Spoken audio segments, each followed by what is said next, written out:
Bem, boa noite a todos. Muito obrigado pelo comparecimento aqui da Loja Liberdade, principalmente no dia tão atípico que nem hoje, né? Imagino que tenha sido um desafio. Bem, meu nome é Ricardo Berger, eu sou membro da Loja Liberdade e fico muito contente de estar aqui hoje para trocar ideias com vocês, fazer esse intercâmbio, porque na realidade quando nós preparamos uma aula, quando nós fazemos uma apresentação, o maior beneficiado somos nós mesmos, porque é um intercâmbio e a gente acaba muito mais aprendendo do que ensinando, né? Eu queria agradecer também aos nossos amigos que estão em casa assistindo essa palestra através da internet. E hoje nós vamos falar então sobre as grandes religiões. Tem alguém que está vindo aqui pela primeira vez? Todos já são veteranos, né? Aliás, eu esperava encontrar só rosto desconhecido. Fiquei surpreendido porque a maioria de vocês eu já conhecia de outras reuniões, né? Bem, hoje nós vamos falar então sobre as grandes religiões.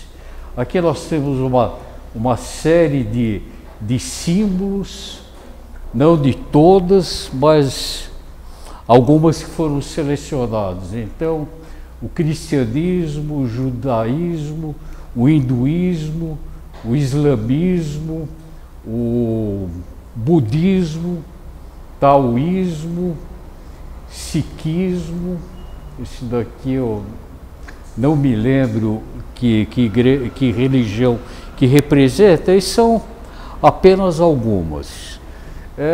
Desse encontro de hoje, nós vamos tratar das 7 grandes religiões. São as 7 grandes religiões que a Anne Benson, que foi uma das grandes teósofos, ela escreveu um livro e relacionou as 7 grandes religiões.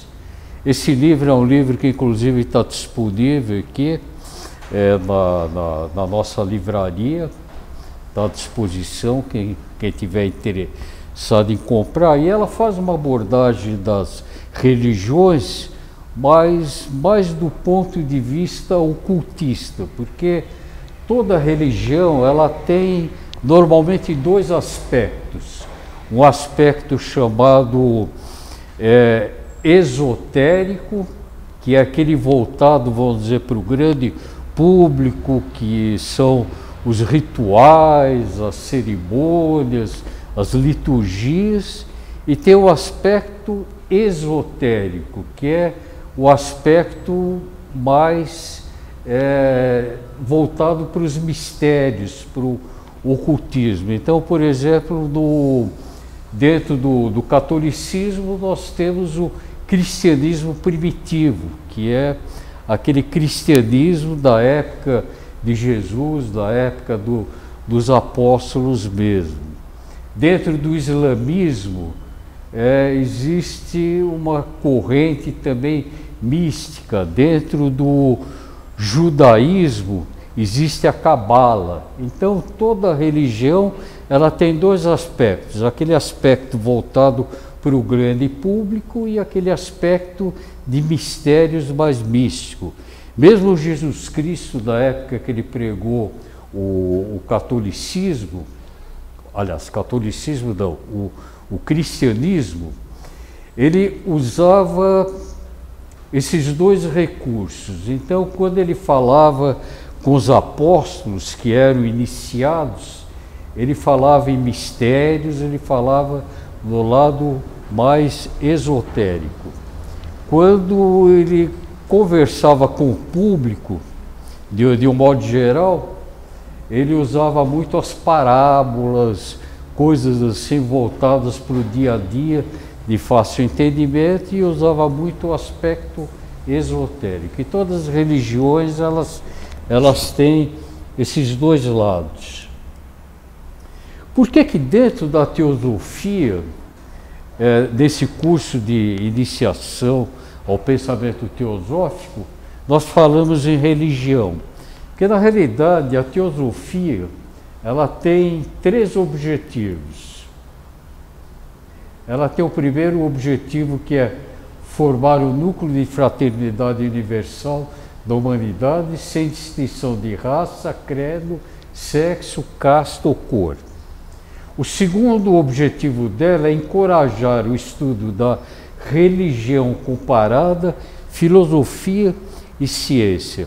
Como a teosofia é uma fraternidade que não estabelece qualquer tipo de preferência, todas as grandes religiões são estudadas dentro da teosofia, sempre de uma forma comparada. Então, quem frequenta a loja aqui, é comum a gente ver uma pessoa que segue o judaísmo ao lado de uma pessoa que é simpatizante do hinduísmo, ao lado de um espírita, ao lado de um católico. Quer dizer, dentro da teosofia existe uma verdadeira comunhão e um encontro da religião, da filosofia e da ciência.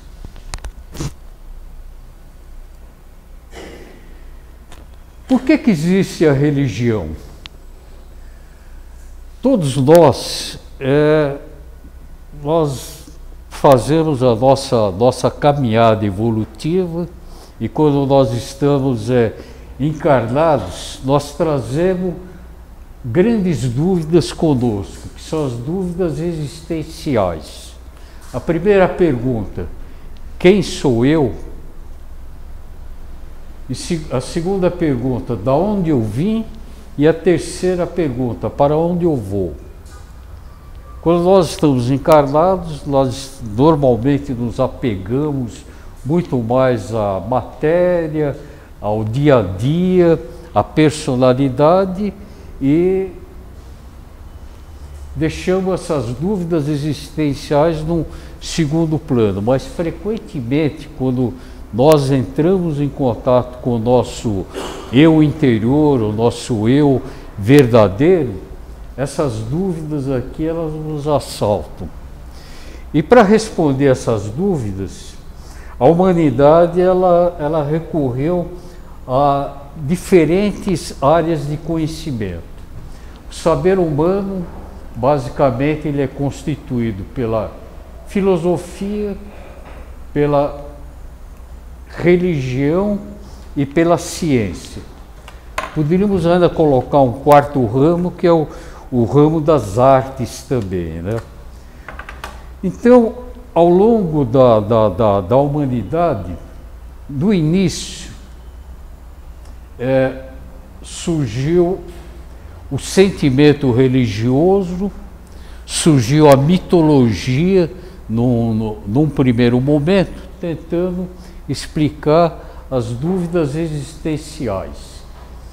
Depois, um pouquinho mais adiante, principalmente na época dos filósofos pré-socráticos, os filósofos da Grécia Antiga, surgiu a filosofia se ocupando com a mesma preocupação.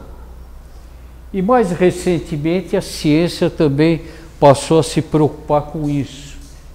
Quem somos nós, de onde nós viemos e para onde nós vamos. E a verdade é que nenhum desses 3 ramos ainda conseguiu satisfazer totalmente essa necessidade humana. A verdade é que mesmo a ciência, com toda a tecnologia, com todo o grande avanço, ela praticamente a maioria dos fenômenos ela ainda não conseguiu explicar. O próprio universo é um grande desconhecido para nós. O universo, o modelo atual da ciência, ele é dividido em 4% de matéria, que é a matéria que nós conhecemos, sólido, líquido, gás. 22% é constituído de matéria escura, que a ciência não sabe o que é, ela sabe que existe, mas não sabe o que é, e a grande parte do universo é constituído por energia escura, que se conhece menos ainda. Então, com todos os instrumentos, com toda a radioastronomia, com todos os radiotelescópios, com os satélites, com os Hubbles, com todos os recursos, nós conhecemos apenas 4% do universo, sendo que desses 4%, 2% ainda está para ser descoberto. Na realidade, nós conhecemos 2%, que são os planetas, as galáxias, os diversos sistemas solares, as estrelas, que constituem isso daqui. Então a gente vê que a ciência, apesar de todo o avanço dela, ela ainda é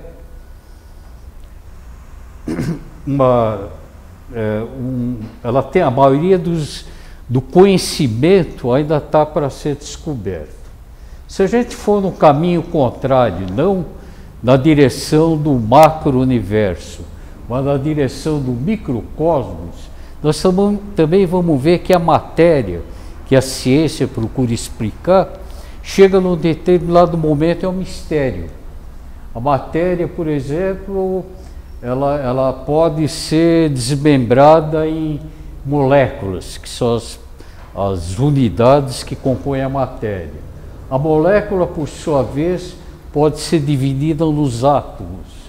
Os átomos podem ser divididos em núcleo e elétrons. Os núcleos podem ser divididos em prótons e em nêutrons. E esses, por sua vez, podem ser desmembrados em quarks. E depois chega aqui embaixo, não se sabe mais nada. Então, a verdade é que o homem, ele se encontra entre dois universos desconhecidos. O microcosmo, que é menor do que o homem, e o macrocosmo, que é maior do que o homem. Isso explica porque que existem tantas correntes tentando explicar, ou dar pelo menos uma resposta convincente. As religiões, elas existem desde os primórdios das civilizações. Todas as grandes civilizações que ocuparam, que fazem parte da nossa história, cada uma delas tinha religião.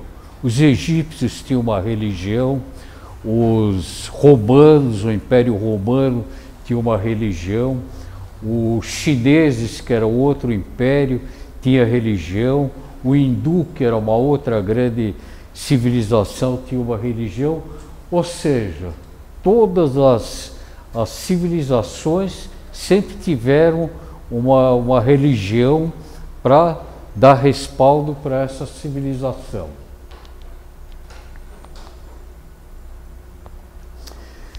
Tentando definir um pouquinho religião, porque as religiões, elas diferem tanto uma da outra, que a gente tem um entendimento intuitivo de religião, mas na hora de tentar definir religião é difícil, porque existem religiões que creem em Deus, existem religiões que não acreditam em Deus. Por exemplo, o budismo e o taoísmo, para eles, Deus não existe.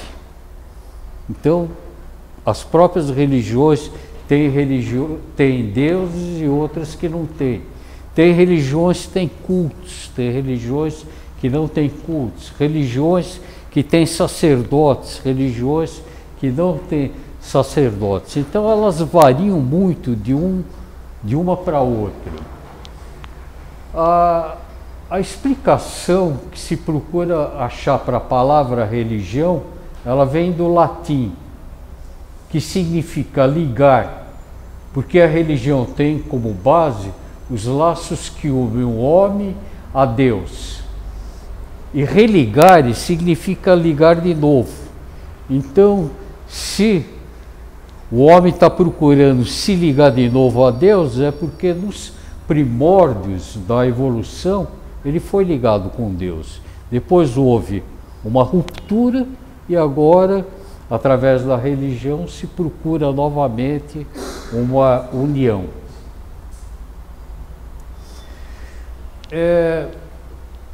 Dentro da nossa grande jornada evolutiva do espírito, o espírito ele teve sua origem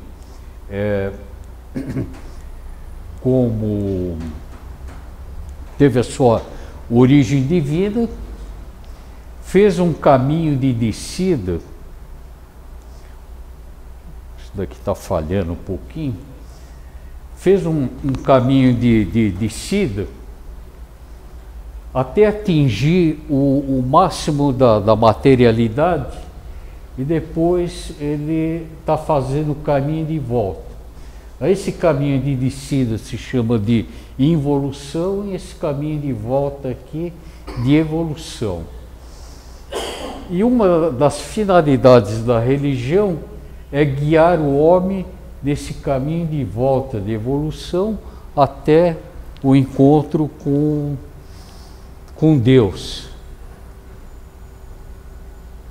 As religiões, elas têm algumas características em comum.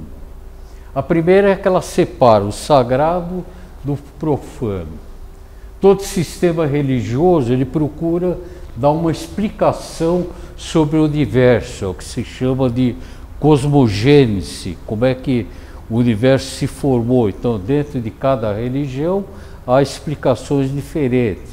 Dentro do catolicismo, por exemplo, tem a Gênese do Moisés, que mostra simbolicamente como é que o mundo foi criado em 7 dias, né? Ela se propõe também a dar alguma solução para a expectativa futura da inexistência, ou seja, as dúvidas que existem em relação ao fim do ciclo nosso, que é a morte física. Ela se propõe também a explicar e harmonizar o invisível. Então, em todas as religiões tem o aspecto espiritual. No espiritismo, por exemplo, se fala no plano espiritual, da teosofia se fala dos diversos planos depois do plano material. Para explicar o sentimento religioso, o ser humano, os sentimentos dele em relação ao próximo, eles podem ser classificados da seguinte maneira: o ser humano em relação ao superior, e aí pode ser tanto uma pessoa mais evoluída do ponto de vista espiritual, ou uma entidade, ele normalmente tem um sentimento de admiração ou de devoção. Em relação aos seus semelhantes, ele tem um sentimento de colaboração ou de compartilhamento. Em relação aos seus inferiores, do ponto de vista evolutivo, ele alimenta um sentimento de compaixão e solidariedade. Então, esses são os sentimentos positivos, porque nós temos também os sentimentos negativos. Por exemplo, aqui, em vez da colaboração, pode ter a rivalidade ou a competição.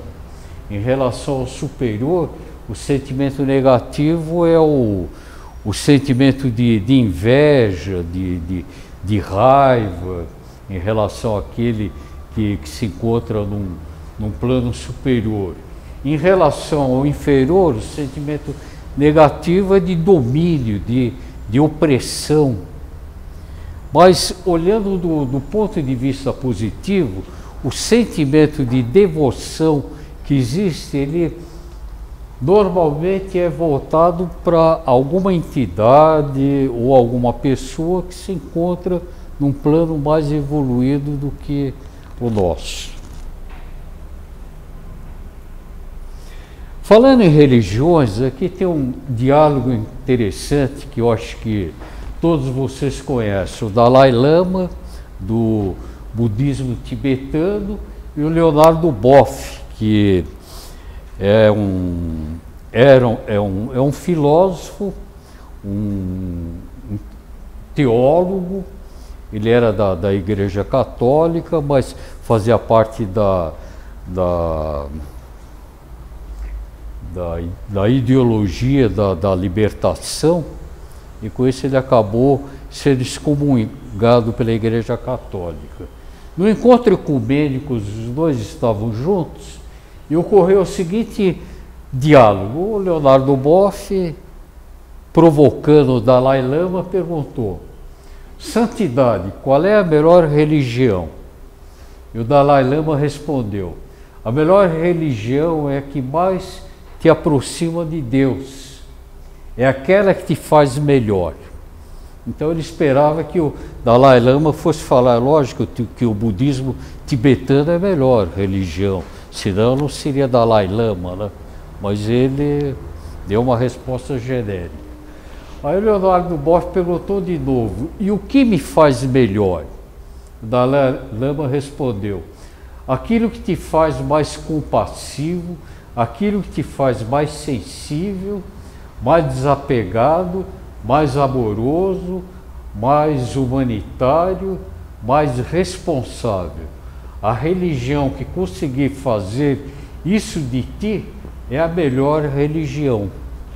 Então não existe religião pior ou religião melhor. Existem religiões que fazem com que as pessoas que frequentam conseguem atingir o objetivo, que é se tornar melhor, evoluir nos diversos aspectos.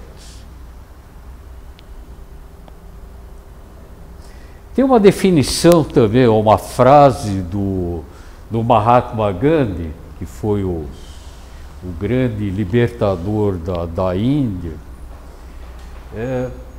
As religiões são caminhos diferentes convergindo para o mesmo ponto.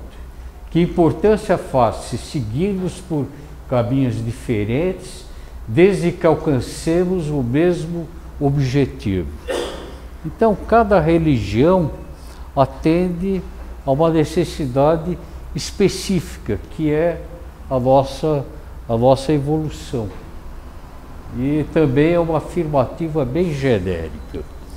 Quando se estuda religiões, se verifica que, do ponto de vista esotérico, aquela parte, a essência de cada uma das religiões, ela se parece muito. Por exemplo, no cristianismo,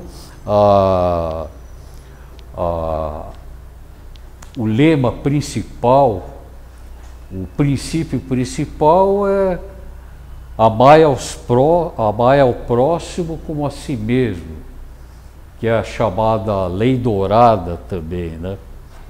Lei áurea. E se nós formos verificar nas principais religiões, em todas elas, com palavras diferentes, se usa a mesma expressão, ou seja, procurar respeitar, compreender e amar ao próximo. É o principal fundamento de todas as religiões. E aí elas realmente se parecem muito. Pois não, Sérgio? A expressão me parece que é regra de ouro. Como? A expressão é regra de ouro, senhor para a memória. Regra de ouro, isso. Regra de ouro. Ela é muito comum. Tem inclusive um livro que traz mais ou menos umas 10 religiões, e ali ele selecionou a frase relacionada com a regra de ouro, e todas elas têm.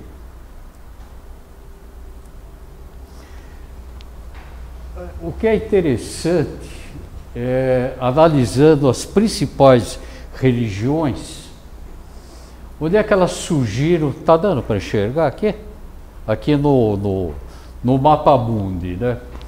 A religião aparentemente mais antiga é o hinduísmo. O hinduísmo não é o mais antigo, porque antes dele tiveram os Vedas também, mas o hinduísmo é considerado, assim, do ponto de religião, a origem, vamos dizer, das grandes religiões. Ele surgiu aproximadamente uns 3.000 anos antes de Cristo, nessa região aqui, que hoje equivale ao Paquistão, que é o vale do rio Indo.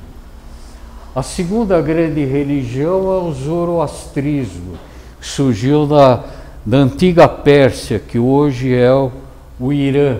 Isso há mais ou menos no século VI antes de Cristo.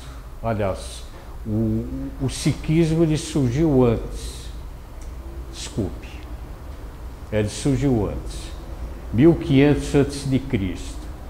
Depois surgiu o taoísmo na China, o shintoísmo no Japão, o confucionismo na China, isso uns 500 anos antes de ter aparecido o cristianismo. Depois surgiu o judaísmo também, aproximadamente 1400 anos antes de Cristo, na época do Moisés. O cristianismo surgiu 30 anos depois de Cristo, foi aquela fase entre os 30 e os 33 anos em que Jesus fez a pregação na Galileia. Depois surgiu, o judaísmo já existia. Na época, uns 500 anos depois do cristianismo, surgiu o islamismo, que hoje é a Arábia Saudita. E o que é interessante, é uma região muito pequena da Terra, onde surgiram todas as grandes religiões. É como se houvesse uma energia especial nessa região, nessa latitude. O que é interessante também é que praticamente todas as grandes religiões, elas são orientais. As duas religiões mais ocidentais que tem é o judaísmo e o cristianismo, mas ainda é dentro da Ásia, não é dentro da Europa, mas aqui já tinha o Império Romano Ocidental, né? Então a gente vê que isso mostra também por que as religiões elas são muito mais orientais do que ocidentais, porque na realidade o oriental ele é muito mais introspectivo, ele é muito mais intuitivo, e com isso ele tem a religiosidade muito mais aflorada do que o ocidental, que é muito mais racional, objetivo, materialista. As religiões, elas também podem ser classificadas apenas do ponto de vista didático em religiões primais, que são aquelas mais antigas que existem, por exemplo, na Austrália, entre os nossos índios na Amazônia, os índios norte-americanos. Tem as religiões politeístas, que são aquelas que têm uma série de divindades, não tem um Deus único, mas na realidade tem uma série de divindades. Então, as religiões egípcias, celta, maias, astecas, os germanos. As religiões indianas, elas foram separadas porque ainda é um caso todo à parte, é um verdadeiro celeiro assim de diferentes religiões. Aqui surgiu o Vedismo, que foi anterior ao hinduísmo, o brahmanismo, o hinduísmo, o budismo, o shintoísmo e o janaísmo. Praticamente todas elas grandes religiões. Depois tem as religiões monoteístas, aquelas que admitem apenas a existência de um Deus. O zoroastrismo, o judaísmo, o cristianismo e o islamismo. O interessante é que essas três religiões, o judaísmo, o cristianismo, o islamismo, apesar das grandes divergências que existem entre os judeus e os muçulmanos no Oriente Médio, elas tiveram a mesma origem, são chamadas religiões abrâmicas, que tem como o patriarca mais antigo o Abrão, que fazia parte, que deu origem ao judaísmo. E depois tem algumas religiões orientais que nós não vamos falar hoje, porque elas, apesar de antigas também, elas não são consideradas grandes religiões. São religiões muito locais. É o chinismo, o confucionismo, o taoísmo e o shintoísmo. E tem as novas religiões que surgiram depois. O protestantismo, são religiões, vamos dizer, mais recentes. Se diz que a última grande religião que surgiu foi ou o cristianismo ou o islamismo, 500 anos depois. E o que é interessante também é que o cristianismo e o islamismo, eles também têm muitas coisas em comum. Por exemplo, aliás, os três têm muita coisa em comum. Dentro do islamismo, o Abrão é considerado um profeta. O Moisés é considerado um profeta. E Jesus também é considerado um profeta. Não enviado de Deus, mas um profeta. Então a gente vê que as divergências são aparentes na parte externa, porque na parte interna elas são muito parecidas. Como é que as religiões, de um modo geral, evoluíram? Elas começaram no toteísmo, e nós vamos falar sobre cada um desses, depois migraram para o animismo, depois para o politeísmo e, mais recentemente, para o monoteísmo. Esse recentemente que nós falamos são nos últimos 3.000 anos. Então vamos falar da mais antiga de todas, que é o panteísmo. O panteísmo, ele tem o toteísmo e tem o animismo.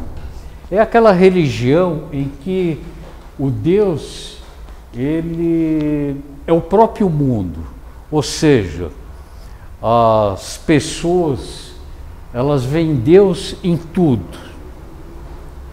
O índio, por exemplo, o índio ele vê o Deus, a divindade em tudo, nos espíritos da natureza, no sol, na lua, tudo é Deus. E Deus é considerado natureza. Tudo é interligado, existe uma grande harmonia com a natureza. E também nessa época, dessas religiões, não existe nenhuma transmissão, não existe nenhuma tradição escrita, é transmitido dos mais velhos para os mais novos, uma cultura só oral. Ela começou na pré-história e os rituais normalmente são ligados à natureza e às cerimônias feitas ao ar livre. Dentro do panteísmo ainda tem o toteísmo, então tem essa figura famosa que os índios norte-americanos tinham na sua aldeia, que eram os totens. Daí que vem a palavra toteísmo, né? É a mais primitiva de todas as religiões. Ela normalmente faz parte de um clã, dá um sentimento de proteção, ou seja, todo o grupo se sente protegido dentro dessa religião. Os totens, eles símbolos assim que também são usados como desenhos, quando o índio, por exemplo, se pinta para cerimônias, faz todos aqueles desenhos. Ele também admira semi-animais e semi-humanos, tem animais que são considerados sagrados, como o canguru, o búfalo, a águia, o falcão. Talvez por isso que os Estados Unidos colocou a águia como o símbolo dela, né, na bandeira, no símbolo. Parte do corpo é considerado sagrado, então o sangue, o cabelo são considerados sagrados. Talvez isso também explique a prática de escalpelar que alguns índios têm, de tirar o cabelo, que é considerado sagrado. Ela tem muitos tabus e muitas proibições, então todo aquele grupo ele vive de acordo com as normas do grupo, e as proibições são praticamente barreiras assim invioláveis, né? Existe um culto muito grande aos antepassados. Os antepassados que já morreram, eles continuam sendo cultivados. Sacrifício de animais ou humanos. Então, em algumas religiões onde se sacrifica animais, são traços que vêm ainda da época do toteísmo. E ela ainda tem uma grande influência intelectual, moral, social e religiosa na humanidade. Por exemplo, a tatuagem, que está muito em moda hoje em dia, é algo que vem dessa época, do toteísmo. O segundo estágio mais recente é o animismo. É quando os espíritos não estavam mais na natureza, nem nos animais, mas eles já assumiam, eram espíritos que tinham uma certa semelhança com o ser humano. Então haviam espíritos bons ou maus que eram invocados, se usavam muitas práticas mágicas com resíduos corporais. Então queima de incensos, por exemplo, é algo que vem dessa época. A morte era encarada como uma alma abandonada ao corpo, ou seja, se acreditava na vida após morte. Imagens eram utilizadas para quebrar e produzir resultado, eram famosos quebrantos que eram utilizados, né? Que mais? Ela tinha uma série de objetos mágicos, amuleto, feitiço, talismã. Então a figa que é utilizada como um objeto mágico vem daquela época também. O xamanismo, que existem correntes que seguem, ele também se encaixa, vamos dizer, nesse ramo. Depois, o terceiro ponto mais próximo da evolução das religiões surgiu com o politeísmo. É quando o humano se humanizou. Então, como exemplo clássico, os 12 deuses do Olimpo, da Grécia Antiga, da mitologia grega, eram tudo deuses que tinham feições humanas. Ou então, na mitologia romana, todos os deuses também eram personificados, eles tinham imagens humanas. Então, esses deuses aqui, dentro do politeísmo, eles perderam aquele caráter místico, eles se tornaram muito mais humanos. Inclusive, haviam deuses masculinos, deusas femininas. Foi na época também que surgiu a escrita, o símbolo. Então a mitologia tem uma farta literatura. É o estágio, vamos dizer, posterior ao panteísmo, e ele predominou muito na Idade Antiga. Então a religião grega, egípcia, o shintoísmo, os astecas, os maias, eles tinham essa corrente politeísta. Eram sociedades letradas. Foi o início dos templos também, porque das religiões anteriores tudo era feito ao ar livre, o máximo que havia eram totens, mas era sempre locais abertos. Aqui no politeísmo surgiram os templos, então os templos astecas, os templos gregos, onde eram feitas as cerimônias.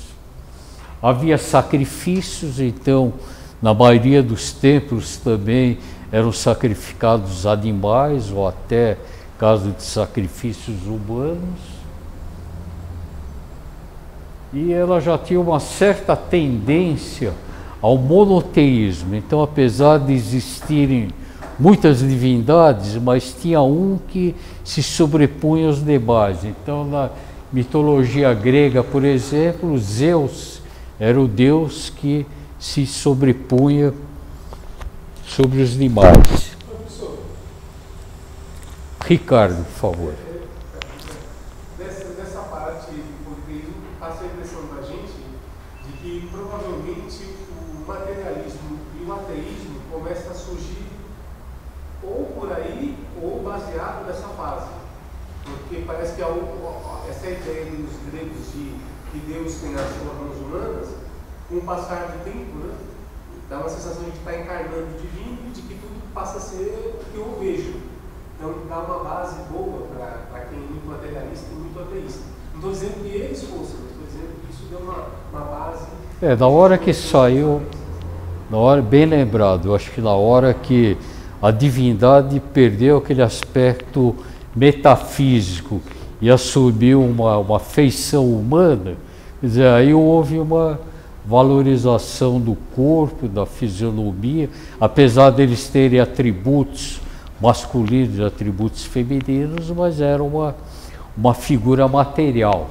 Então houve realmente uma materialização. O passo seguinte, não sei se era isso que você tinha colocado. Isso, exato. Tá.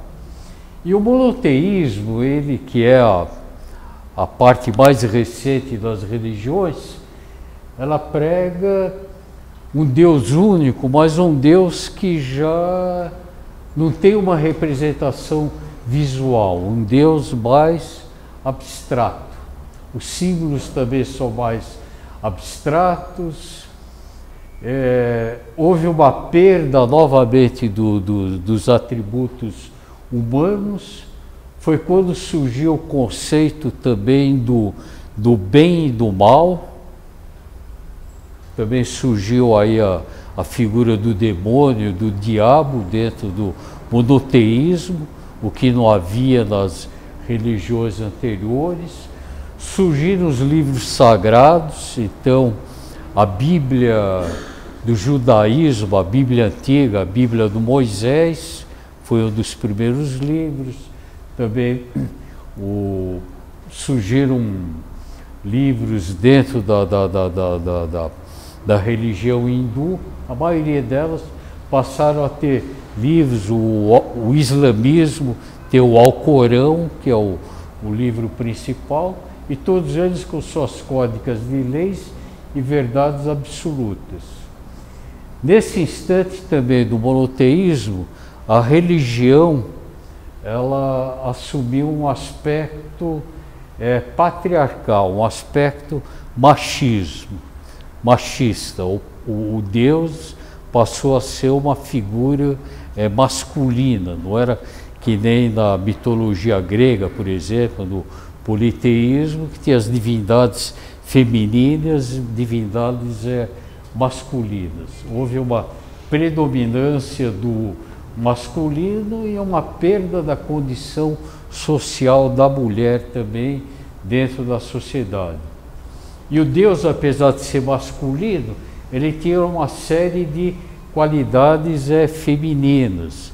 A compaixão, era um Deus que tinha sentimentos, vamos dizer, mais característicos com aspecto mais feminino do que masculino.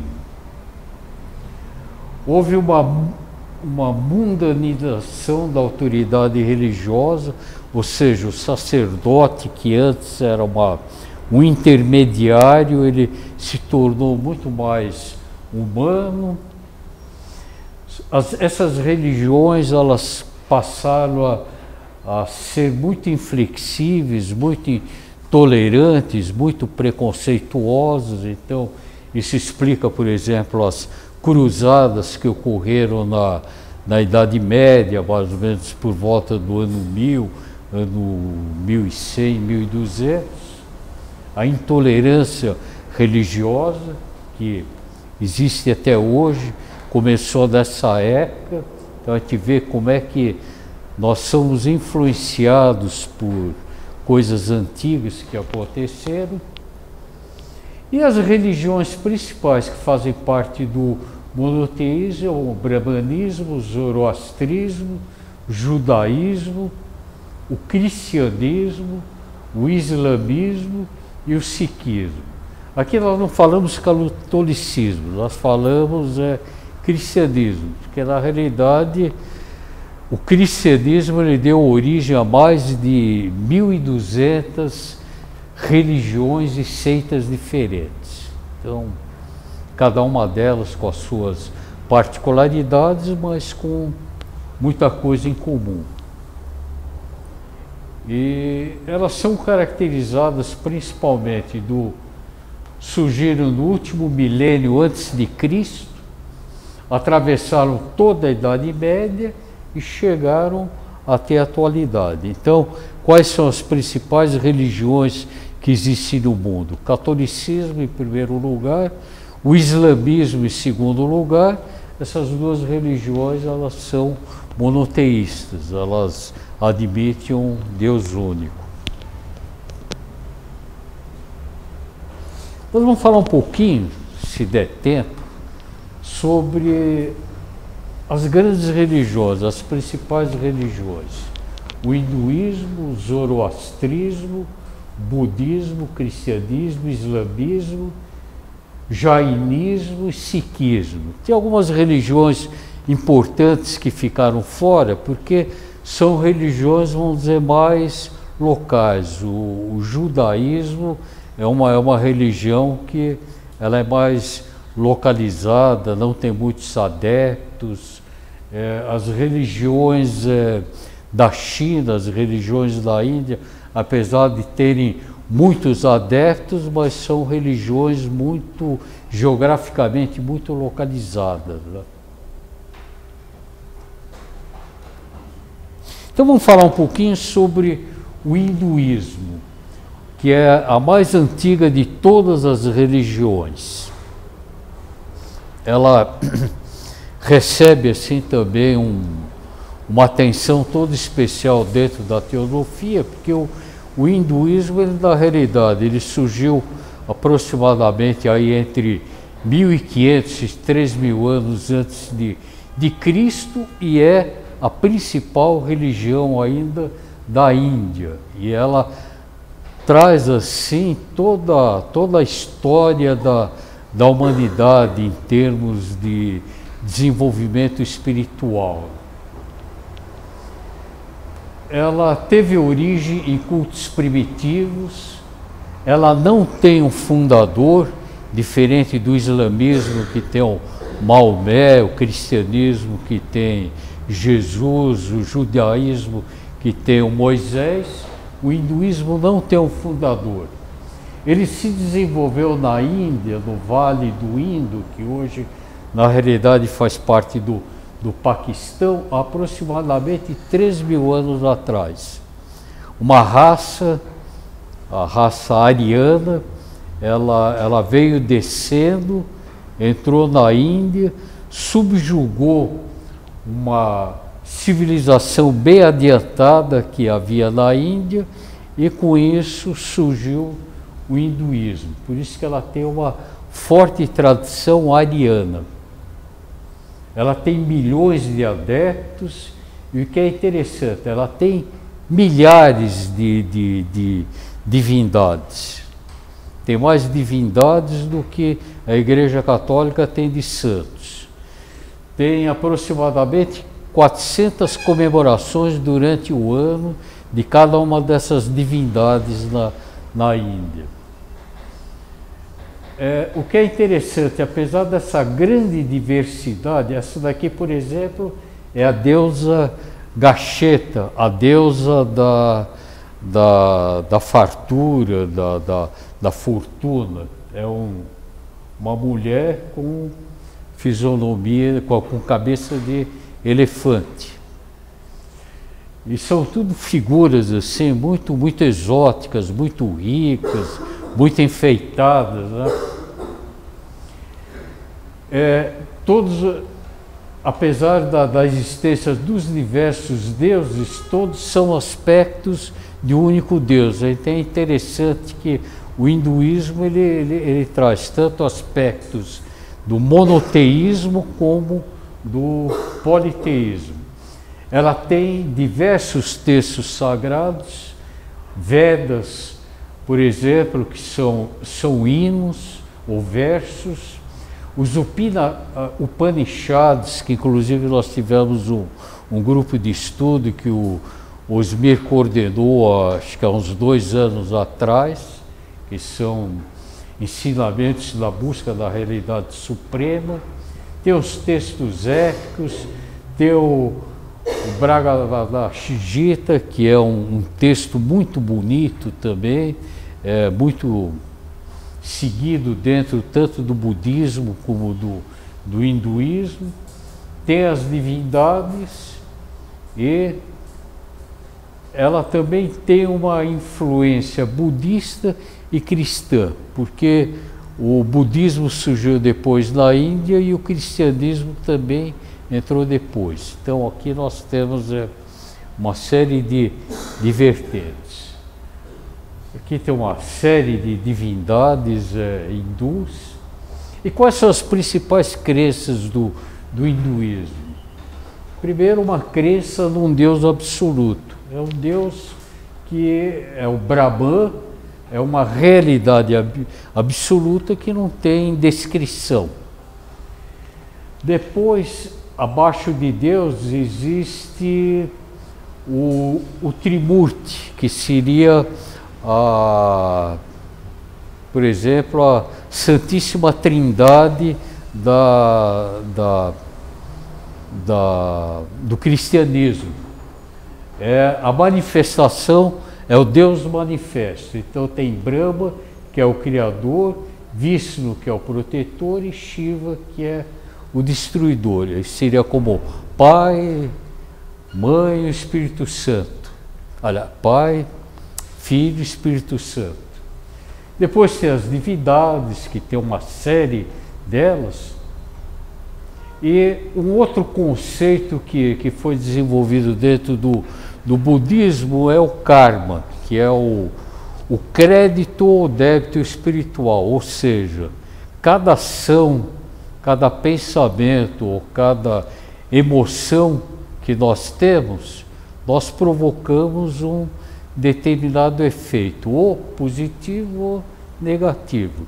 E esse efeito positivo, esse efeito negativo passa a fazer parte do nosso patrimônio espiritual. É como se fosse um crédito ou um débito que nós adquirimos ao longo das diversas existências.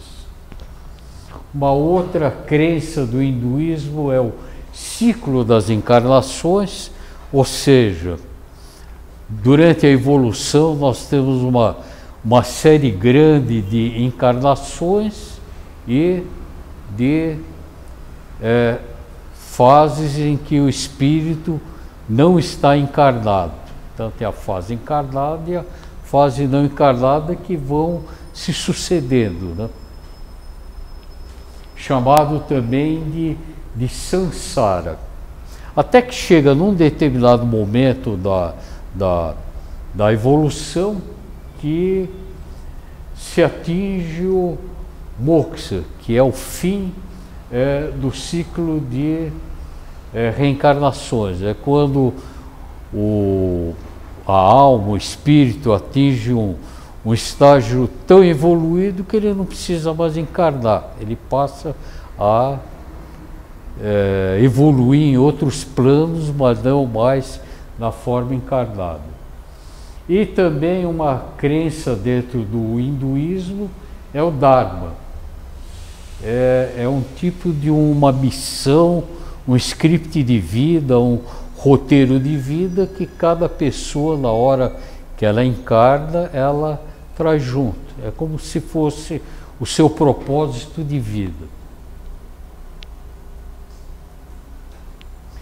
Só para dar uma ideia, as religiões que existem da Índia atualmente, para verificar como é que a Índia é complexa do ponto de vista religioso. Tem o hinduísmo, o cristianismo, o budismo, o sikhismo, o misticismo, ou seja, uma quantidade, o próprio islamismo também, e são tudo religiões que convivem de uma forma razoavelmente harmônica.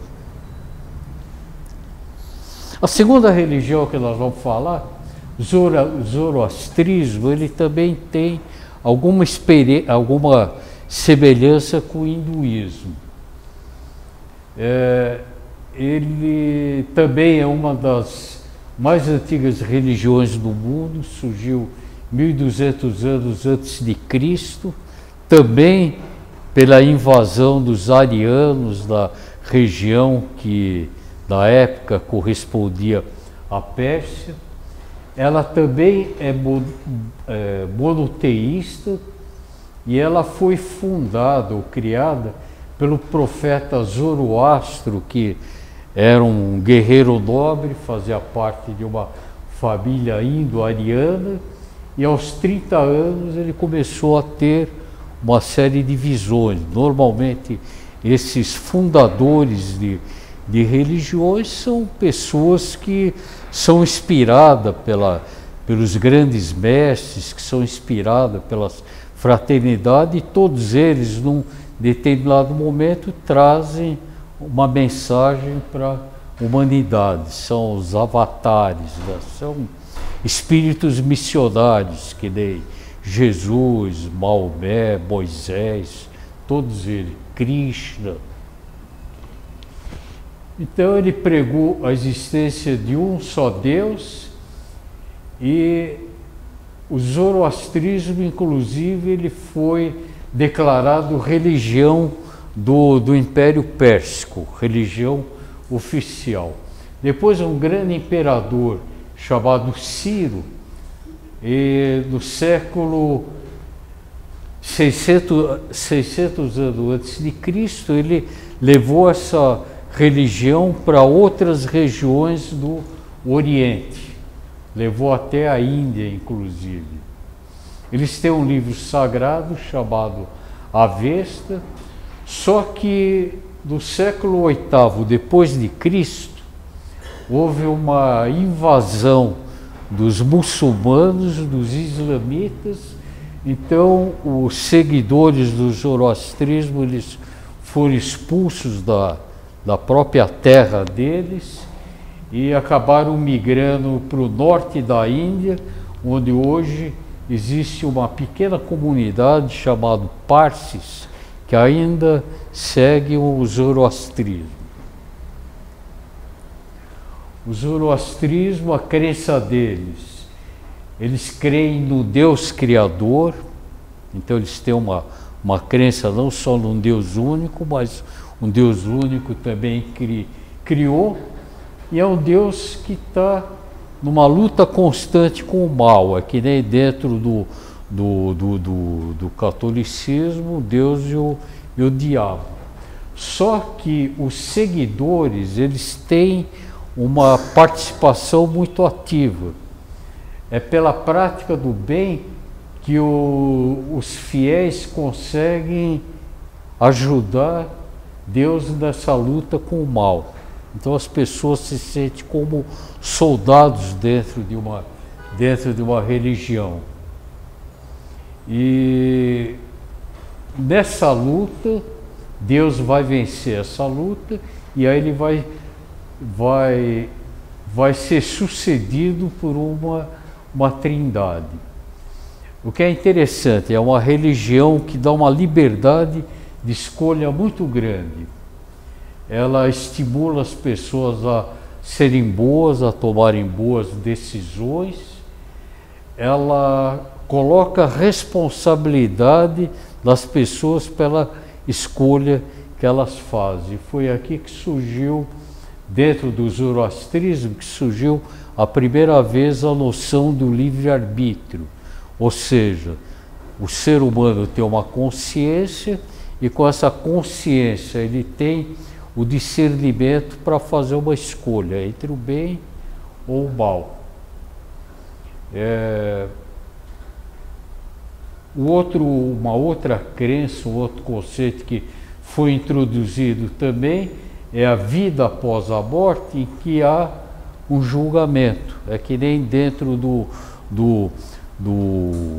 cristianismo, do catolicismo, que também a pessoa, quando morre, ela passa por um julgamento e depois desse julgamento ela vai para o inferno, vai para o purgatório, vai para o céu. Esse conceito foi desenvolvido aqui. Mas aqui também se desenvolveu o conceito do inferno temporário, que seria o purgatório ou então o umbral dentro do espiritismo. É aquele local temporário em que há uma depuração, há um exame de consciência e depois então se liberta e segue para outros planos. Então a gente vê que uma série de conceitos atuais tiveram origem há mais de 1000 anos antes de Cristo. Uma terceira religião, das chamadas importantes, é até 10h30, né, Osmir? O horário? 10h30? Tá. Como? Não entendi. 9h30, né? Ah, é 9h30. Tá. O budismo é considerado uma das religiões mais populares no mundo. Durante muito tempo, o budismo foi uma religião oriental. Hoje é possível encontrar budistas na Europa, nos Estados Unidos, aqui no Brasil. Aqui no Brasil nós temos diferentes correntes, temos a corrente japonesa, por exemplo, aqui na Liberdade, nas Perdizes tem o budismo tibetano, que é uma outra corrente, ou seja, ele tem um apelo popular muito grande, porque inclusive tem pessoas que não consideram o budismo uma religião, mas sim uma filosofia de vida, porque o próprio budismo não se considera uma religião. Ele, na realidade, tanto assim que para o budismo não existe um Deus criador. Ele não tem essa devoção por uma entidade superior. Ele é muito voltado para a prática diária. Ele surgiu mais ou menos 600 anos antes de Cristo. Ou seja, o budismo é mais velho do que o cristianismo. Havia um príncipe numa família muito rica que teve origem no Nepal. Ele perdeu a mãe logo quando nasceu, e como príncipe herdeiro ele foi protegido dentro de um palácio. Então ele só conhecia riqueza, fartura, fortuna. E em um determinado momento, um sábio previu que ele passaria pelo estágio da iluminação e dominaria o sofrimento. Foi a missão que ele trouxe com ele. Mas ele vivia ainda no palácio com muito luxo. E numa determinada viagem que ele fez, que ele saiu do ambiente palaciano, ele testemunhou uma pessoa que estava sofrendo, depois ele viu um velho e conheceu a velhice, depois ele viu uma pessoa doente e testemunhou a doença, e depois ele viu uma pessoa morta e testemunhou a morte. Então foram 4 experiências que ele nunca tinha vivido. A partir daí, ele abandonou o luxo e a riqueza e começou a levar uma vida de asceta. Passou um período debaixo de uma árvore, meditando, que era uma figueira, e nesse momento veio ali a iluminação e ele se libertou do medo do sofrimento e se transformou em Buda. Antes disso, o nome dele era Siddhartha Gautama. Ele teve 40 anos de pregação, morreu por volta de 80 anos com envenenamento, e basicamente toda a filosofia dele era uma busca do domínio do sofrimento humano. Ele pregava que o sofrimento é uma realidade e o que nós devemos fazer é nos libertar do sofrimento. O budismo, ele durante muito tempo ficou restrito à Índia, teve uma difusão muito lenta, e só do ano 300 depois de Cristo é que ele se difundiu por toda a Índia, por influência de um imperador que adotou a causa, e depois, mais tarde, ele atingiu a China, a Mongólia, o Tibete, ou seja, todo o Oriente. E finalmente no século, tá certo isso?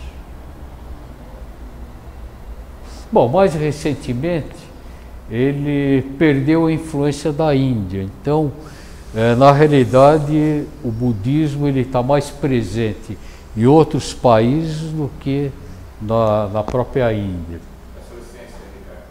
No nono tópico ali, meditação sobre uma árvore pode veio uma iluminação, libertou-se do medo do sofrimento e do sansara. A roda de sansara dele, então, já tinha passado por todas as linhas de reencarnação. É o que eu estou entendendo.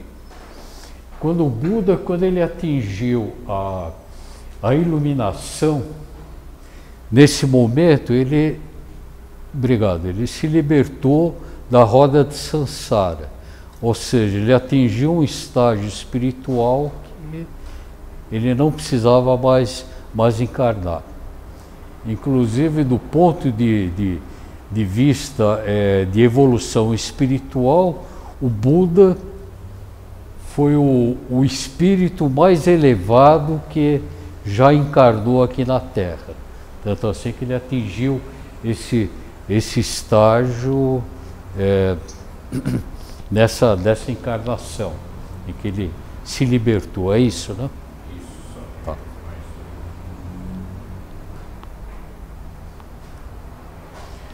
O budismo é interessante, é uma fé sem deuses. O Buda, o próprio Buda, ele não é considerado uma divindade, não é considerado uma entidade para ser venerado. Ele é considerado um mestre iluminado, um que atingiu um alto estágio de evolução espiritual. E dentro do budismo há uma inspiração em Buda e nos seus ensinamentos. É uma fé baseada numa religião ativa que afeta a todos, O objetivo dentro do budismo é acumular um bom karma, ou seja, acumular um crédito espiritual para ter vidas futuras melhores. Praticando cada vez mais o bem para acumular um bônus espiritual. O budismo prega o caminho do meio e não há, assim, vamos dizer, um único texto a ser seguido dentro do budismo. Na realidade, há diversos textos. Os principais ramos do budismo, tem o budismo Theravada, que é o budismo tradicional. Ele saiu da Índia e se alojou mais no sudeste da Ásia, aquela região da Tailândia, Ceilão, Vietnã. Ele está mais localizado naquela região. Um outro ramo, que é o ramo Mahayana, ele já migrou, desculpe, ao contrário, esse daqui foi mais para as outras regiões, e esse daqui foi para o Vietnã, Coreia e Japão. Também foi para a China, Mongólia e Tibete. Depois tem o Zen budismo, que se desenvolveu mais no Japão, Terra Pura, o budismo tibetano e o budismo tântrico, ou seja, ele tem diferentes vertentes. As principais crenças e princípios do budismo, deixado pelo Buda. Primeiro são as 4 grandes verdades. Primeira verdade: a vida é sofrimento. Ninguém passa pela vida sem sofrer. Não que seja um sofrimento constante, mas é caracterizado por momentos ou períodos de sofrimento. Segundo, esse sofrimento tem uma causa. E qual é a causa? A causa do sofrimento é o desejo. Ou seja, quanto mais desejo nós tivermos, maior vai ser o nosso sofrimento. Por quê? Porque o desejo, quando ele é alcançado, num primeiro momento ele dá uma alegria, uma satisfação. Mas dentro do dualismo que existe em tudo aqui na Terra, todo aspecto bom tem seu aspecto, todo aspecto positivo tem seu aspecto negativo. Então, se existe alegria, forçosamente vai existir a tristeza também. E um é o reverso da moeda do outro. Então, o desejo, quando satisfeito, ele gera alegria, que por sua vez depois vai gerar tristeza. Se o desejo não for atingido, ele vai gerar frustração, que gera tristeza também, que gera sofrimento também. Então, a causa primordial do sofrimento é o desejo. Terceiro, das 4 nobres verdades, o sofrimento cessa com a libertação do desejo. Então, na hora que nós conseguirmos nos libertar do desejo, segundo o budismo, o sofrimento cessa também. E o quarto, a libertação do desejo e do sofrimento leva à observância do nobre caminho. Então, ele também postulou o nobre caminho, que são 8 passos, chamado de nobre caminho óculo do Buda. O primeiro passo é um guia de vida virtuosa, é o famoso discernimento. Nós sabemos escolher o mal entre as diferentes opções que nós temos. O segundo é a compreensão correta, é nós compreendermos a decisão tomada. A terceira é tomar a decisão correta. A quarta é usarmos palavras positivas. Não falarmos mal do próximo. O quinto é a conduta correta, ações voltadas para o bem do próximo. A sexta é ocupação correta, as nossas ações, as profissões, as nossas atividades devem ser atividades que não provoquem o sofrimento no próximo. Então, ocupação correta. Não posso trabalhar no matadouro, não posso ser açougueiro, não posso trabalhar com nada relacionado com o sofrimento alheio. Não posso ocupar uma profissão em que eu seja um opressor e que tenha oprimidos. O sexto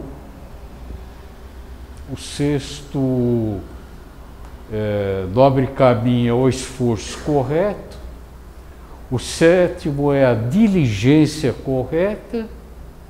E o oitavo é a concentração correta. É na hora em que nós nos interiorizamos, na hora que nós meditamos, na hora que nós vamos procurar a nossa divindade interior. Então a gente vê que o caminho dentro do budismo é um caminho longo. Ele começa pela identificação dos nossos desejos, pelas mudanças dos desejos, até chegar no estágio de meditação. Os princípios dentro do budismo é caminho do meio, é um abandono do ego aqui seria o ego personalidade, é a nossa mente concreta, os nossos pensamentos, os nossos desejos, as nossas emoções.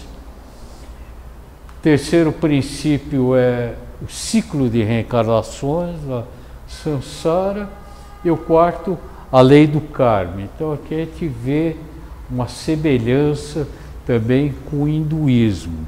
Mas o budismo ele é considerado uma dissidência dentro do hinduísmo, mesmo que ele surgiu bem depois. Aí a próxima religião, que eu acho que todos conhecem de cor e salteado pela nossa origem, pela nossa educação aqui no Brasil, é o cristianismo. E característica, é uma religião monoteísta. O cristianismo nasceu dentro do judaísmo e durante os primórdios dele, ele era seguido exclusivamente pelos judeus, tanto assim que para ser cristão, no início do cristianismo, o discípulo, o seguidor, ele tinha que passar pela circuncisão, que era um ritual judaico. O cristianismo cresceu dentro do Império Romano. Primeiro houve uma certa tolerância do Império Romano em relação aos cristãos. O gesto de lavagem de mão do Pilatos, acho que mostra essa atitude de ficar em cima do muro dos romanos no início. Depois ocorreram grandes perseguições dos cristãos e finalmente, por volta do ano 300 da era cristã, o cristianismo se tornou a religião oficial do Império Romano. Então, como o Império Romano era o maior império que que havia, ele conseguiu se difundir no Império Romano. Ele surgiu há 2000 anos da Galileia, que é aquela parte norte da Palestina, fica ali na região, ao lado do Mar da Galileia. Ele hoje é a principal religião e continua crescendo. Se aqui no Brasil existe uma perda de adeptos, em compensação, na África o cristianismo está crescendo bastante. É considerado a salvação e vida eterna para quem se arrepender e crer em Jesus Cristo como Filho de Deus. Então, Jesus Cristo aqui foi colocado, inclusive, num patamar superior ao Buda dentro do budismo, porque o Buda não é considerado uma divindade.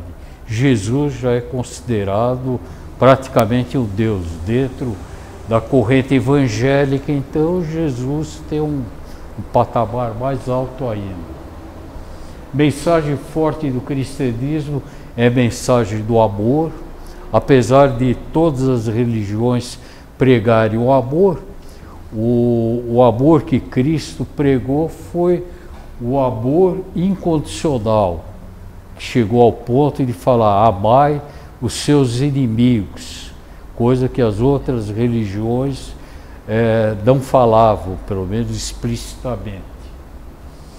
É uma fé simples, ao alcance de todos, apesar dele ter uma teologia complexa.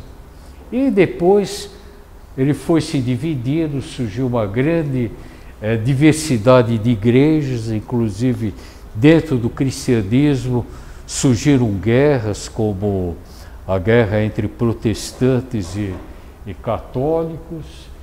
Mais tarde foram criados ritos e sacramentos, baseados inclusive na Eucaristia, que é a Santa Ceia.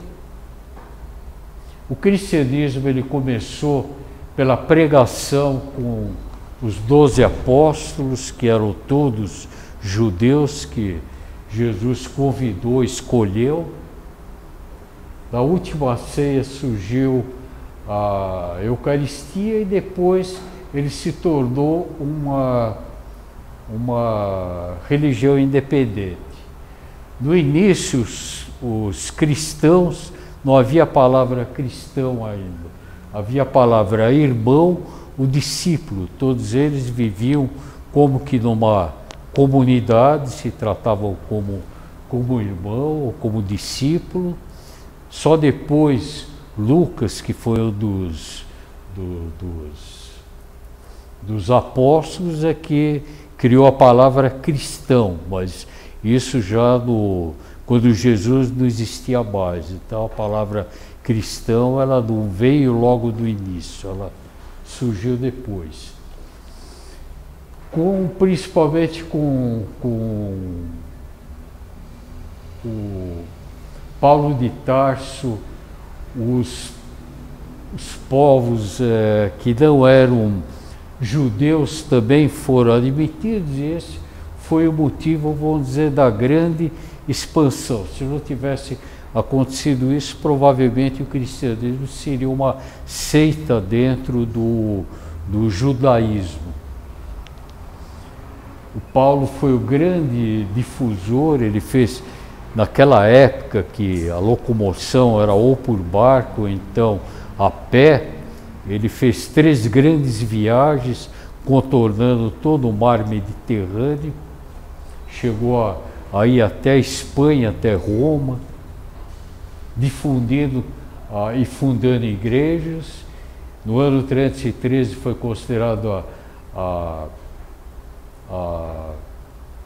religião oficial do Império Romano, e depois ele se difundiu também para o Oriente. E no Oriente surgiram as figuras dos patriarcas, até que no ano de 1054 foi o primeiro grande racha que teve dentro do cristianismo. Foi quando a igreja católica, que era a Igreja Católica Romana, ela se dividiu. A Igreja Católica Romana subordinada a Roma e a Igreja Ortodoxa ligada a Constantinopla, que ficava na Turquia.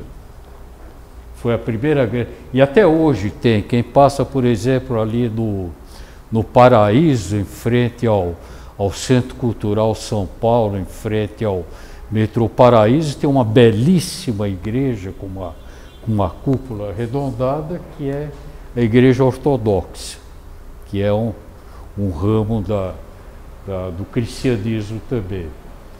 Depois, no século XVI, o segundo grande racha que houve no cristianismo foi com a Reforma, foi quando Martinho Lutero questionava algumas práticas que havia dentro da Igreja Católica. Uma delas era o indulto, era um tipo de um pedágio, que você pagava aquele pedágio e garantia o teu lugar no céu. O Lutero ele foi contra isso, e a intenção dele não era fundar uma nova igreja, mas houve uma intolerância tão grande que ele foi obrigado a sair da Igreja Católica e fundar a Igreja Evangélica, que hoje também é uma igreja muito presente, principalmente no mundo ocidental. Então, como surgiu essa reforma, a igreja foi na época das grandes descobertas, descoberta da América, descoberta do Brasil, aí ela criou a chamada Contra-Reforma, e foi aí que surgiram os jesuítas que vieram aqui no Brasil e falaram: bom, já que nós perdemos aqueles povos do Oriente, vamos trazer os índios para o nosso lado. Então aí começou a catequese, a conversão dos índios em cristãos. E dentro do cristianismo também surgiu um sentimento de superioridade e unicidade, aquela famosa frase que se usa no Espiritismo, que fora da igreja não há salvação. Então a igreja ela começou a fazer uma série de guerras santas contra os povos muçulmanos, contra os muçulmanos, guerra santa com os próprios evangélicos. Surgiu a intolerância religiosa, na Idade Média surgiu a Inquisição, queima de pessoas místicas em fogueiras, queima de livros sagrados ou livros de um modo geral, ou seja, surgiu um sentimento de intolerância muito grande que ainda se observa, vamos dizer, até hoje, né? As crenças do cristianismo é a crença na Santíssima Trindade, que é Deus manifesto, assim como no hinduísmo também tem o Trimurti, o pecado original. Todos nós somos pecadores pelo fato de sermos humanos e estarmos encarnados. Quer dizer, o cristianismo ele infundiu um sentimento de culpa muito grande nos seus seguidores, crença na encarnação de Jesus, na crucificação e na ressurreição, a criação de sacramentos que são todos os rituais que existem na igreja, como a missa, ordenação de padre, batismo, crisma, cerimônia de casamento, a unção dos enfermos, tudo isso passou a fazer parte. E como texto sagrado, ela adotou a Bíblia. E aqui a gente vê a influência do judaísmo, porque o Antigo Testamento é, na realidade, são 5 livros, o Pentateuco do judaísmo. E o Novo Testamento, que são 4 evangelhos, mais o Ato de Apóstolos escrito por Lucas, Apocalipse escrito por João, e cartas chamadas de epístolas, escritas por principalmente Paulo de Tarso, que escreveu a maioria.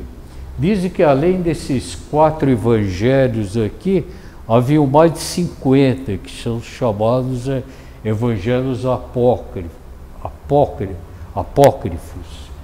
Mas a igreja, quando ela selecionou os textos, muitos evangelhos ela deixou de fora. Então havia o evangelho da Maria de Magdala, ou Maria Madalena, havia o evangelho também famoso, que teve até um filme, agora esqueci o nome, não é Mateus. Bom, foi um desses filmes que passaram aí recentemente. E esses evangelhos, eles foram escolhidos porque eles estavam de acordo, vamos dizer, com a filosofia que a igreja oficial estava pregando, mas os outros também continham muitos ensinamentos. E em 1946, quando se descobriram aqueles manuscritos do Mar Morto, que eram manuscritos da época de Jesus, ali se encontrou muitas coisas que não eram cobertas pelos evangelhos, narrativas sobre acontecimentos daquela época.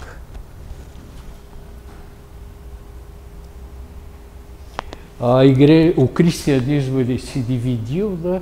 Inicialmente era Igreja Católica Romana, depois as igrejas, quando houve aquela cisão Oriente e Ocidente, surgiram as igrejas ortodoxas grega, russa, armênia, copta, uma série de igrejas. As protestantes, que no início foi Martinho Lutero, que criou a igreja, que também depois se dividiu em luterana, calvinista, presbiteriana, batista, quaker, puritana, metodista, a pentecostal.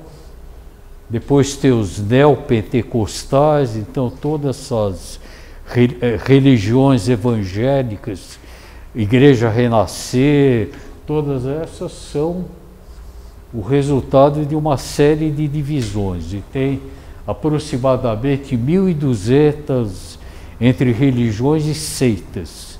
Quer dizer, estima-se, não tem nenhuma estatística ou estudo a respeito. Então a gente vê que o cristianismo ele seguiu diferentes caminhos, né? Essa é mais praticada na Alemanha, essa é mais praticada na França, a batista é mais praticada nos Estados Unidos, a quaker, essa também. Então a pentecostal está crescendo muito aqui no Brasil, a neopentecostal. Então na África também está havendo um crescimento grande. Então, na realidade, o Papa ele representa apenas essa igreja aqui dentro desse elenco de religiões. Falar um pouquinho do islamismo também, que é visto assim no mundo ocidental como uma religião fanática de fundamentalistas que acabam virando homens bomba, né, e provocando atentado, mas é uma religião que ela na realidade ela prega o bem. Existe o fanatismo dentro do islamismo, o fundamentalismo, assim como existe dentro de qualquer religião. Ela é a mais recente das religiões monoteístas. Ela é uma fé extremamente simples, acredita num Deus único que é o Alá. Foi fundada pelo profeta Maomé, e assim como outros profetas, ele também teve uma visão. Ele fazia parte de uma tribo e vivia em Meca. E ele teve uma visão em que do arcanjo Gabriel ele recebeu o Corão, o Alcorão, e começou a fazer uma pregação inicial só entre os familiares, que não deve ser fácil, porque normalmente o último lugar que a gente consegue convencer alguém é dentro da família. Então ele começou por um caminho não o mais fácil, né? Ele sofreu perseguições, fugiu para Medina. Em Medina ele conseguiu unificar as tribos, que naquela época eram tudo tribos, e baniu o politeísmo e morreu em 632. E aí ele foi sucedido pelos califas, que eram seguidores dentro do seu clã. E no início foram 4 califas que deram continuidade à obra dele, mas aí também houve um racha. Ele tinha um genro que se considerava o sucessor natural e os califas que também traziam para si a responsabilidade de serem sucessores. E foi aí que surgiram os sunitas e os xiitas, que existem até hoje. Até hoje são grupos rivais, antagônicos, que alimentam muita hostilidade um em relação ao outro. Então a gente vê também que o mundo moderno, na realidade, é uma influência de coisas que aconteceram há alguns 1000 anos atrás. O interessante é que dentro do islamismo, o Abrão, Moisés e Jesus são considerados profetas precursores, ou seja, há um respeito por essas 3 figuras, o Abrão e o Moisés do judaísmo e o Jesus do cristianismo.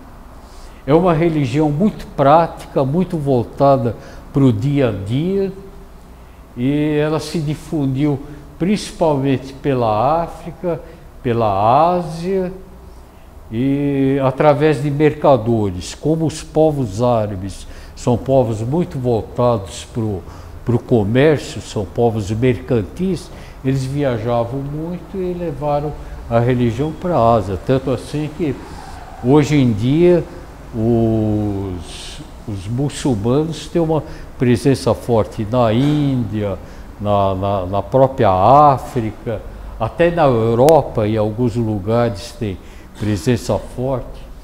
Na Idade Média, ou antes da Idade Média, o sul da Itália, o norte da África, o sul da Espanha, era dominado por povos árabes que implantaram o islamismo lá também. Tanto assim que algumas cidades espanholas, que nem Toledo, por exemplo, tem templos assim com arquitetura árabe da época que eram dominados. Então é basicamente isso. A crença ética e a moral deles é que eles acreditam no Deus único, tem uma grande submissão a Deus. Então a gente vê a oração deles é uma oração agachada, deitada. O Corão é o livro sagrado que eles seguem, e eles seguem o Sharia, que na realidade engloba o Corão, é um sistema de lei e moral. O Corão, ele tem a palavra de Deus e o texto supremo, e oferece uma primeira orientação. Então, o Corão é o livro de cabeceira do islamita. Se ele tem uma dúvida, ele vai no Corão e procura esclarecer. Se o Corão não atender à necessidade dele, ele busca o Hadith, que são textos eruditos, mas desenvolvidos pelos próprios muçulmanos, ou então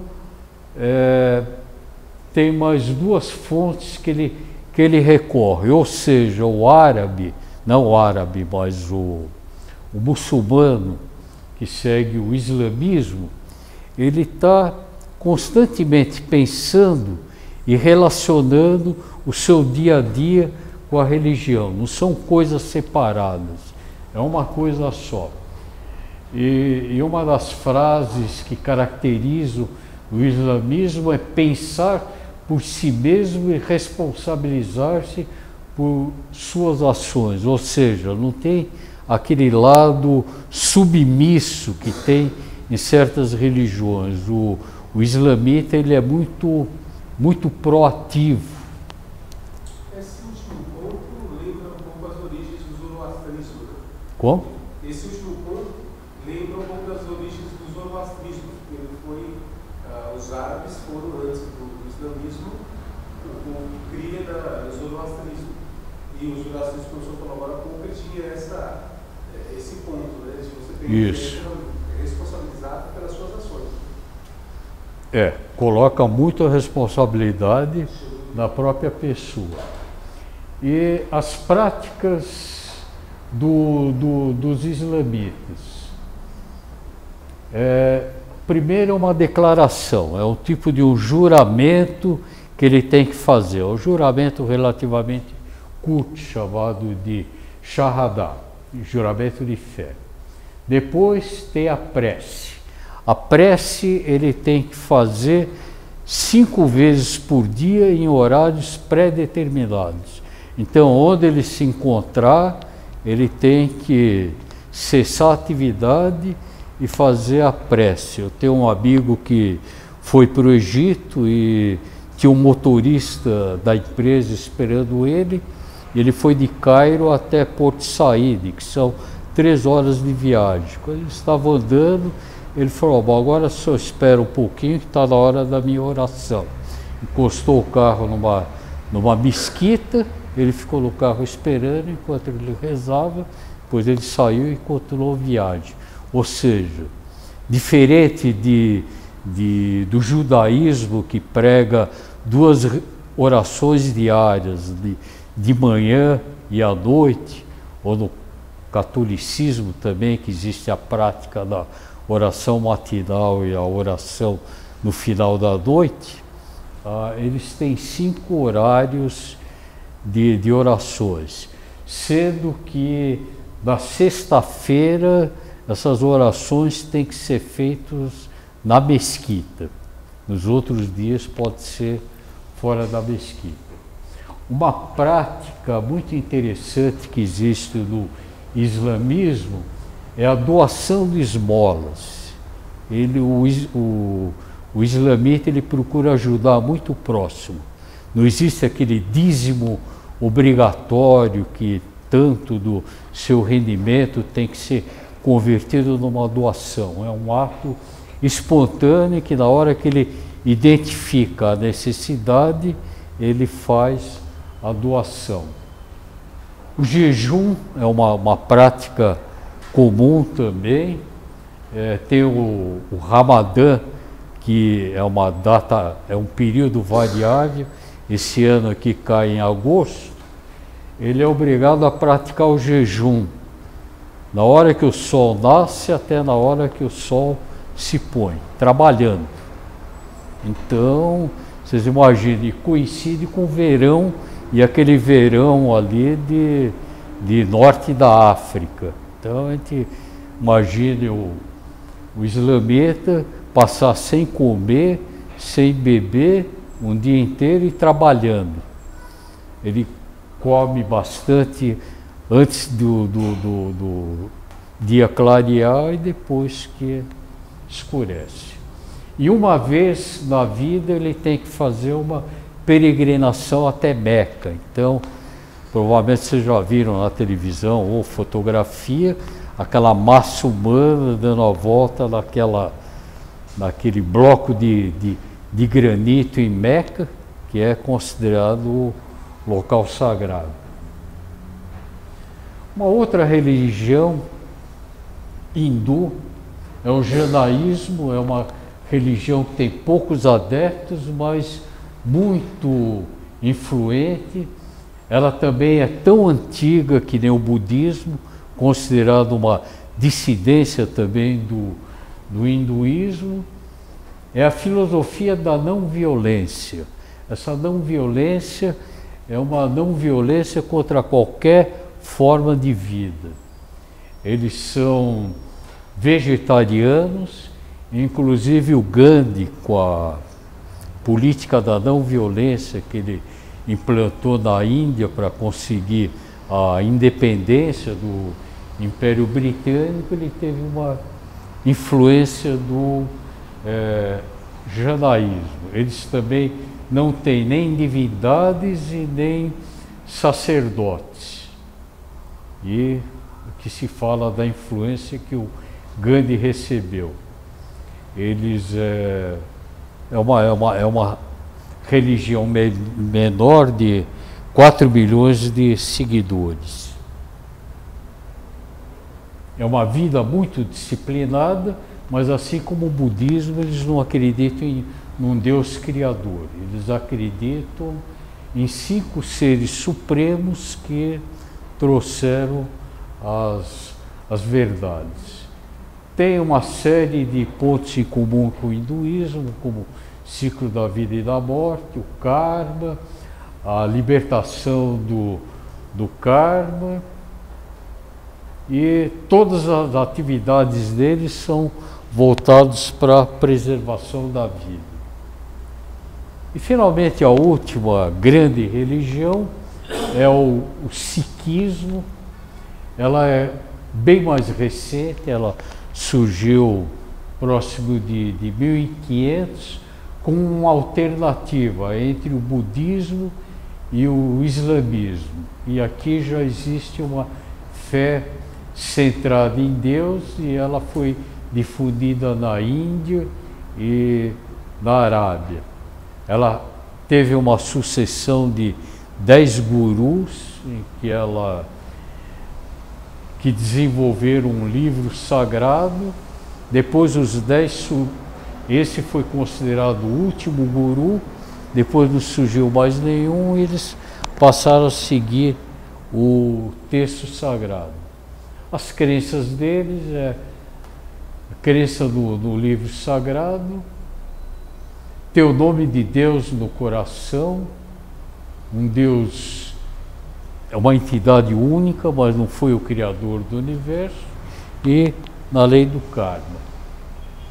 E aqui a gente vê a distribuição das religiões do mundo. Então, o cristianismo é a religião principal, 32%, o islamismo é 21%. Só o cristianismo e o islamismo é mais da metade das religiões do mundo.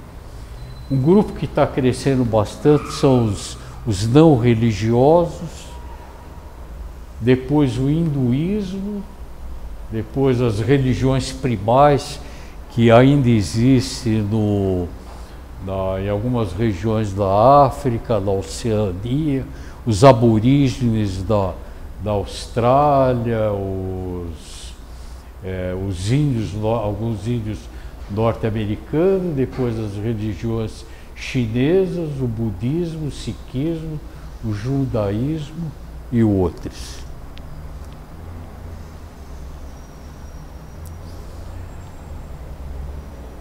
E basicamente procuramos assim dar uma repassada rápida, sem aprofundamento. Se alguém tiver comentários, pois não. Aquela fatia das religiões onde tem os não religiosos, isso não está incluindo exclusivamente agnósticos e ateus? Ali estão incluídos os ateus.